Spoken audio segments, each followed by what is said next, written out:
Kapag sinabi mong success, ano ang unang pumapasok sa isip mo? Promotion? Position? Power? Pero kay Jesus, ang tunay na tagumpay ay hindi tungkol sa taas, kundi sa paghiling na maglingkod.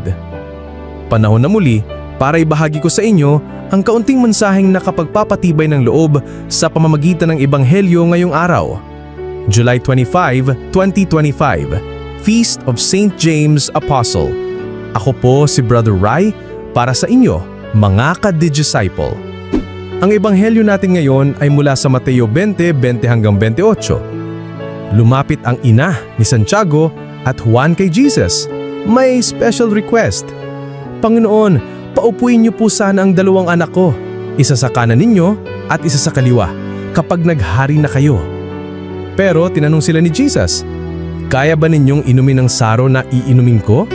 Sagot nila, kaya po. At sinabi ni Jesus, iniinom nga ninyo ang saro ko, pero ang maupo sa kanan at kaliwa ko, hindi ako ang nagbibigay niyan. Iyon ay para sa mga pinaglaanan ng aking ama. Nag-init ang ulo ng ibang alagad, kaya tinawag sila ni Jesus at tinuruan sila ng bagong pamantayan. Ang sinumang nais maging dakila sa inyo ay dapat maging lingkod. Ang sinumang ibig maging pinuno ay dapat maging alipin. Mga ka-disciple, sa mundong punong-puno ng agawan ng pwesto at karangalan, iba ang pamantayan ni Kristo. Para sa Kanya, ang tunay na dakila ay ang marunong magpakumbaba. Ang totoong Diyos sa mata ng langit ay yung marunong maghugas ng paa ng iba. At yan mismo ang ginawa ni Santiago, St. James, mula sa pagiging ambisyosong alagad, naging martir ng pananampalataya. Hindi siya naupo sa trono sa lupa, pero kasama siya ngayon sa kaluwalhatian ng langit.